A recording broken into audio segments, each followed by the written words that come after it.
नमस्कार भारत। मैं लखन यदुवंशी एक बार फिर से योग गुरु आचार्य JL चैतन्य गुप्ता जी के साथ में आज हम योग के नए टॉपिक पर बात करेंगे। और गुरु जी आज हमें योग पर ध्यान के बारे में हमें बताने वाले हैं, ध्यान की बारीकी को और किस तरह से ध्यान करें जिससे हमें पूर्ण रूप से लाभ प्राप्त हो। तो गुरु जी प्रणाम, आप हमें आज जो हमारा टॉपिक है ध्यान पर, उसके बारे में विस्तार पूर्वक बताइए। ओम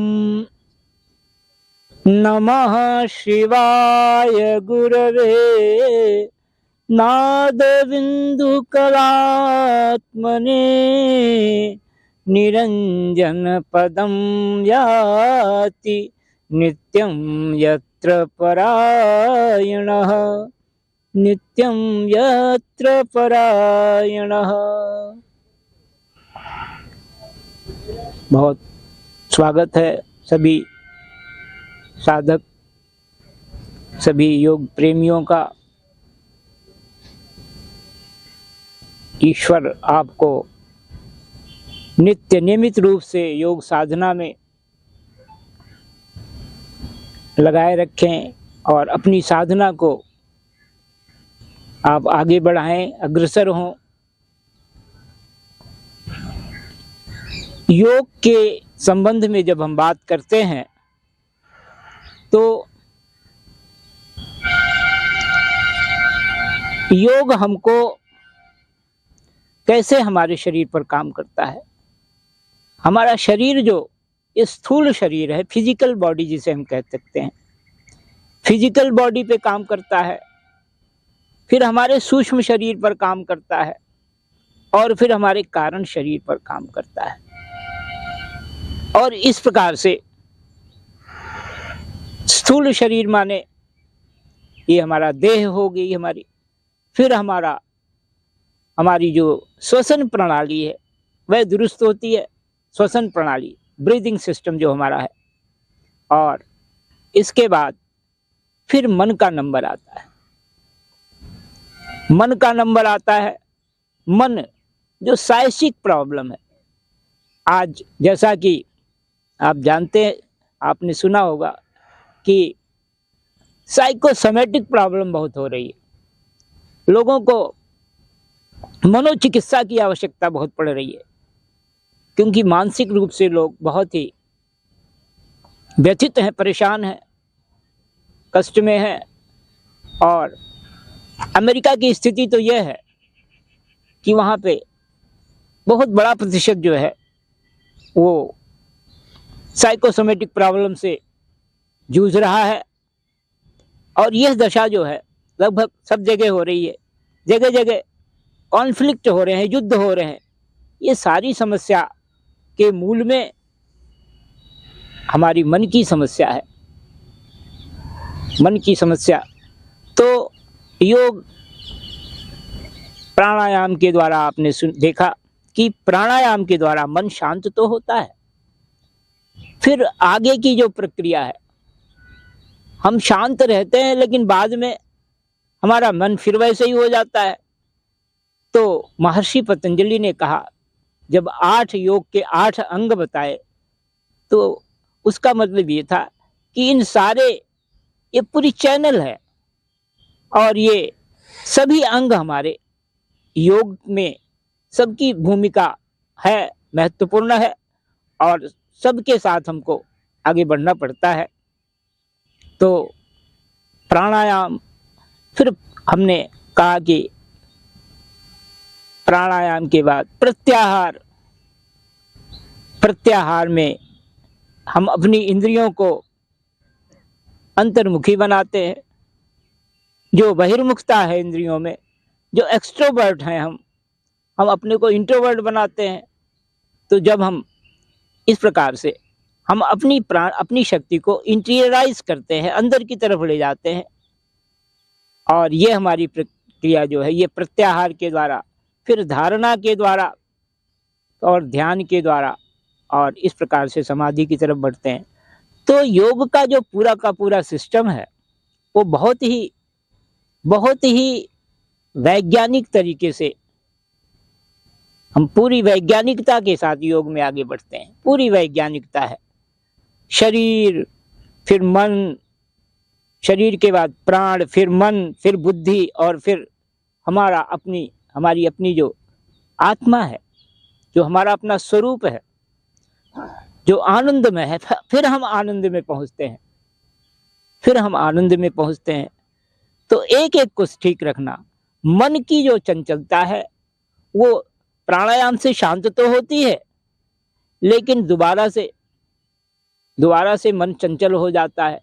मन विचारों के माध्यम से हमारी जो इंद्रियां हैं इंद्रियों को विषयों में लगा के रखता है, संसार में ही फंसा के रखता है। और इस प्रकार से संसार में हम जितना फंसते जाते हैं, जैसे कहते हैं कटहल का फल होता है, तो कटहल को काटने के लिए हाथ में पहले तेल लगाते हैं, नहीं तो उसका जो दूध है वो हाथ में चिपक जाता है, और बहुत ऐसा चिपकता है कि छूटता नहीं जल्दी से, बड़ी मेहनत। तो ऐसे ये संसार है। संसार में हम जितना इसमें फंसते जाते हैं, लेकिन उस फंसने के साथ अगर हमारा योग है तो हम फंसेंगे नहीं।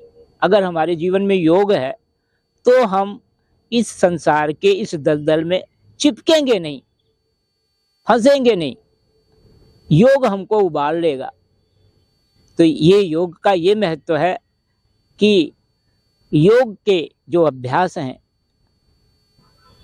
मन के लिए, बुद्धि के लिए, हमारा फिजिकल लेवल, हमारा इंटेलेक्चुअल लेवल, बौद्धिक स्तर, हमारा स्पिरिचुअल लेवल, ये सारे लेवल जो है हमारे योग से एक रूपता में, अलाइनमेंट इनमें क्रिएट होता है, समरसता आती है। योग हमारे शरीर में समरसता पैदा करता है, रस लाता है। क्योंकि हमको सुख की सबको तलाश है, सबको सुख चाहिए, लेकिन जब तक मन अशांत है, कहते हैं अशांतस्य कुतो सुखम, अशांत है मन जब तक। भगवत गीता में योगेश्वर ने कहा कि जब तक मन अशांत है तब तक सुख का अनुभव हमको नहीं होगा, वास्तविक सुख। हमको लगता है कि हमको सुख मिल रहा है, जीवा का सुख मिल रहा है, आंखों का सुख मिल रहा है, कानों से सुख मिल रहा है, हम संसार को जी रहे हैं, लेकिन ये वास्तव में सुख नहीं है। ये सुख का एक आभास मात्र है। हमको एक आभास लगता है कि ये सुख मिल रहा है। तो इसलिए जब भगवान श्री कृष्ण ने अर्जुन को देखा, भगवत गीता में महाभारत के युद्ध में सबसे पहले अर्जुन महाराज जो है वो, उनको देख करके विषाद हो गया, विषाद योग हो गया साहब। विषाद का मतलब होता है कि मन में दुख आ जाना, मन में अवसाद आ जाना, मन में विक्षेप आ जाना। तो अर्जुन ने हथियार डाल दिया और भगवान ने समझाया। पूरी गीता का जो उपदेश देना पड़ा अर्जुन को इस विषाद से उबारने के लिए। विषाद ये था कि हमको अपनों से युद्ध करना है, अपनों से लड़ना है, अपनों से युद्ध करने में मेरे हथियार उठेंगे नहीं, ये विषाद हो गया अर्जुन को। और फिर इस प्रकार से योग का ज्ञान दिया, कर्म योग, ज्ञान योग और भक्ति योग। मुख्य रूप से 3 ही योग होते हैं। महर्षि पतंजलि जी का योग तो बाद में हमको मिला, लेकिन मूलतः जो योग है वो 3 ही हैं, कर्म योग, ज्ञान योग और भक्ति योग। जब हम बात करते हैं कि मन की, तो अर्जुन को भगवान ने समझाया। तो अर्जुन ने कहा, चंचलम हि मनः कृष्णः प्रमादि बलवदृढ़म्। हे कृष्ण, मन बड़ा चंचल है, ये बड़ा प्रमाद है, ये मानता ही नहीं। और वास्तव में मन की स्थिति ऐसी है कि जैसे किसी बिच्छू को, जैसे किसी बंदर को बिच्छू काट ले, उसको ड्रिंक करा दीजिए, शराब पिला दीजिए और वो उसको बिच्छू भी काट ले, तो उसकी क्या स्थिति होगी? ऐसे ही मन की स्थिति है। मन बड़ा खतरनाक है। यह योग से इसको वश में लाया जाता है। अर्जुन की यही समस्या थी कि चंचलम ही मनः कृष्णः प्रमादि बलवदृढ़म्, मन बड़ा चंचल है, ये वश में आता नहीं है। भगवान को 18 अध्याय में भगवत गीता के अर्जुन को इस चंचलता को दूर करने के लिए योग का ज्ञान देना पड़ा। तो योग वास्तव में मन की चंचलता दूर कैसे हो, इसके लिए हमारे यहाँ ध्यान का प्रावधान है। अगर हमेशा के लिए चंचलता दूर करनी है, मन पर विजय पानी है, कहते क्योंकि मन के हारे हार है, मन के जीते जीत। यह मन ही जो है हमारा हमको फंसा के रखता है। मन मरा न माया मरी, मर मर गया शरीर। शरीर तो हम छोड़ देते हैं, लेकिन जो हमारा सूक्ष्म शरीर में हमारे ये मन रहता है, ये इस जीवात्मा के साथ जुड़ा रहता है, ये मर जाए, इस पर विजय पाने के लिए योग की आवश्यकता पड़ती है। तो मन जो है, मन के हारे हार है, मन के जीते जीत। यह माया में फंसा रहता है। और माया क्या है? हम संसार में जो कुछ देखते हैं, सुनते हैं अपनी इंद्रियों के द्वारा, विषयों के द्वारा, वो सारा माया है। गो गोचर जहाँ लगी मन जाई, सो सब माया जानहु भाई। हमारी इंद्रियां, हमारे नेत्र जो देखते हैं, हमारे कान जो सुनते हैं, ये बहिर्मुखता जो है, ये जहाँ तक ये हमारी इंद्रियां जाती हैं, मन जाता है, वो सभी माया का दायरा है। और इस माया से उबरना, ये तभी हम उबर सकते हैं जब हमारा मन नियंत्रण में आता है। और इस प्रकार से हमको अपने आप को कैसे ध्यान में ले जाना है। महर्षि पतंजलि कहते हैं कि आपने यम का पालन आप करें, नियम का पालन करें, आसन करें आप, आसन जो आपके शरीर को सुदृढ़ बनाता है। फिर आप आसन के बाद प्राणायाम करें, और प्राणायाम आपके किस प्रकार से आपको लाभान्वित करता है। और फिर जो है, आप कहते हैं, महर्षि पतंजलि का बड़ा सुंदर सूत्र है, तदा द्रष्टुम स्वरूपे अवस्थानम। फिर आप अपने स्वरूप में जाए। अपने स्वरूप का मतलब है कि आपका स्वरूप जो है, जो आपका एसेंशियल नेचर है, एसेंशियल नेचर जो आपका है, जो आपकी आत्मा है, वही आपका स्वरूप है। वही इस जड़ शरीर को प्राणवान बनाता है। मूल रूप में हमारा शरीर जो है, ये पांच भौतिक है, पंचभूतों से बना हुआ है। और जो पंचभूत हैं, ये सभी जड़ हैं, इनर्ट हैं, ये चैतन्य नहीं है। लेकिन आपका जो स्वरूप है, आपकी जो आत्मा है, वो चिन्मय है, दिव्य है, चैतन्य है। तो आनंद स्वरूप है, सत्य चित आनंद उसी को कहा गया है। सत्य माने जो हमेशा के लिए रहता है, चित माने जो चैतन्य है, आनंद माने जो ब्लिसफुल स्टेट है, जो प्रसन्नता है, जो सुख मिलना है। तो आप तीनों चीजें आप हैं, तीनों ही चीजें आपके साथ हैं। सच्चिदानंद, ये तीनों आपका स्वरूप में है। और इसको कहते हैं कि जो आपका मूल स्वरूप है, जो स्वभाव है, जिसे महर्षि पतंजलि कह रहे हैं कि तदा द्रष्टुम स्वरूपे अवस्थान, अपने स्वरूप में जाइए। वो स्वरूप कैसा है? वो स्वरूप आनंदमय है, जिसको महात्मा कबीर ने कहा कि जल बिच मीन प्यासी, मुझे देख के आवे हंसी। मुझे हंसी आ रही है कि जल में रह करके मछली को प्यास लगे, जल में मछली रहे और जल में मछली प्यासी हो, ये कितना दुखद विषय है। आप आनंद स्वरूप हैं, फिर भी आप दुखी हैं। अर्जुन महाराज को विषाद योग हो रहा। तो ये विषाद, ये डिप्रेशन, ये जो हमारे मन की अवस्था है, ये क्यों आती है? ये अज्ञानता के कारण आती है। हमारा विवेक जब तक नहीं जगा होता है, तब तक हमको ये अज्ञानता हमारे अंदर, ये मोह का अंधकार, मोह निशा हमारे लिए बनी रहती है। मोह निशा सब सो निहारा, देख ही सपन अनेक प्रकारा। और हम स्वप्न देखते रहते हैं, स्वप्न में ही खोए रहते हैं। और यही जग जामिनी जागहि जोगी, परमार्थी प्रपंच वियोगी। इस संसार में योगी जागता है, तो योग का ये महत्व है। अब बात आती है, जब ध्यान की बात आती है, तो इन सारे विषयों से महर्षि पतंजलि कहते हैं ध्यान है क्या? ध्यानम निर्विषयम मनः।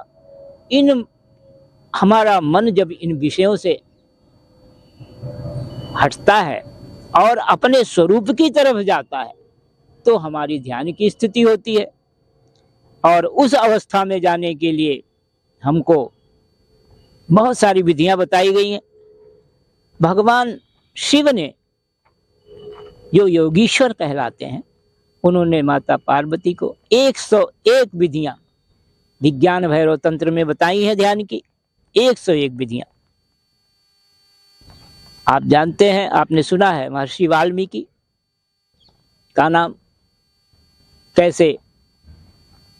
कैसे उन्होंने वो ध्यान में चले गए, कैसे उन्होंने उनमें परिवर्तन आ गया। तो ध्यान परिवर्तन लाता है हमारे जीवन में, ट्रांसफॉर्मेशन लाता है, कंप्लीट ट्रांसफॉर्मेशन लाता है, पूरा हमारे जीवन को बदल देता है। ये ध्यान का अभ्यास है। जब तक हम मन की अवस्था पर जीते हैं, तब तक हम संसार में फंसे रहते हैं, उलझे रहते हैं, और ना हम इधर के रहते हैं ना उधर के रहते हैं, ना घर के ना घाट के। वही वाली स्थिति है, धोबी का कुत्ता, ना घर का ना घाट का। हम जब तक अपने स्वरूप में स्थिति नहीं होती, हम संसार में भी सफलता नहीं पाते हैं। सांसारिक सफलता और आध्यात्मिक सफलता, दोनों प्रगति हमारी हो, दोनों दिशाओं में हम आगे प्रगतिशील बने, इसके लिए ध्यान की बहुत बड़ी आवश्यकता है। ध्यान माने ये नहीं होता, कहते हैं ध्यान जो है, ध्यान किया नहीं जाता, प्यार किया नहीं जाता है, प्यार हो जाता है मेरे यार। ध्यान किया नहीं जाता, ध्यान हो जाता है, ध्यान हो जाता है। ध्यान के लिए हमको कुछ करना नहीं पड़ता है, बस अपने स्वरूप पर आपका फोकस होता है। जो माध्यम बताए गए हैं ध्यानाभ्यास तक पहुंचने के लिए, बहुत सारे मार्ग जो हमारे गुरुओं ने, हमारे ऋषियों ने, हमारे महापुरुषों ने हमको बताए हैं, उनमें यह है, जैसे सामान्य तौर पर कहा जाता है, सबसे सरल आसान है विधि है कि भाई जप करो, आप जप करो वाणी से। और जो सगुण साकार की उपासना करते हैं, वो उस अपने आराध्य को अपने हृदय में धारण करते हुए जप करें। जप का विधान हो कि जप मन से हो। जैसे हमने कहा, हम जप यूं तो कर लेते हैं, राम राम राम राम राम कर लिया हमने जप, इससे बात नहीं बनती है। एक बार आप बोलें तो वो आपका अंदर से जुड़ाव हो। तो जप के विधान में ये विधान है, जैसे आपने कहा राम राम, थोड़ा गैप दीजिए और उसको अनुभव कीजिए। यह जप का जो है, ये हमारा वैखरी वाणी से जप है। हम जप करते हैं, माला का भी प्रयोग करते हैं, तो भी हम इस प्रकार से माला के साथ जुड़ करके और हृदय से जुड़ करके मन से जप करते हैं, जो शब्द का उच्चारण करते हैं, तभी बात बनती है। दूसरा तरीका है जो बिना जपे हुए जप हो जाता है। हमने महर्षि वाल्मीकि की बात की, तो महर्षि वाल्मीकि ने को कहा गया उल्टा नाम। उल्टा नाम कैसे? माने ये जो जप का विधान है, जो हम आपसे जप की बात कर रहे हैं, उन्होंने अजपा जप किया, अजपा जप में उनका लग गया। नारद भगवान ने उनको कहा ऐसे जप करो, सब बात बन जाएगी। तो अजपा जप का उनको कहा गया। अजपा जप जो हमारे अंदर हमारी सांस के साथ, हमारी सांस आती है और जाती है, हकार हा से सांस हम छोड़ते हैं और सा से हम सांस लेते हैं। तो ये हंस जो है, हंस साधना हमारे अंदर, ये हंस का जो अभ्यास है, ये चलता रहता है, अपने आप चलता रहता है।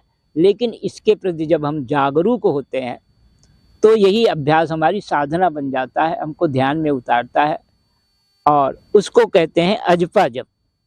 अजपा जप जो है बिना जपे हुए जब हम अंदर में करते हैं, जब बिना वाणी बिना कुछ बोले हुए मुंह से, और वो अभ्यास आता है, वो हमको ध्यान में उतारता है, उसको बोलते हैं अजपा जप। बिना जपा हुए वो अवस्था जो है उसमें पहुंचना, उसको हमारे यहाँ सोहम साधना कहा गया। सोहम, सोहम सकार से हमारी सांस, हमने सांस लिया और हकार से सांस छोड़ दिया, यह सोहम की साधना है। इसको हम अपनी सांसों के द्वारा अभ्यास करें। जैसे हमने सांस लिया,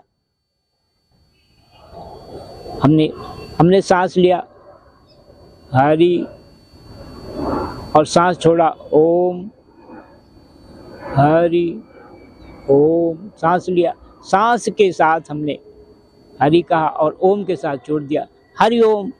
ऐसे कोई भी मंत्र, सामान्य कई बार ऐसा होता है कि गुरुओं से मंत्र मिलता है, कोई मंत्र नहीं मिला है, तो भी हम इस पर अपनी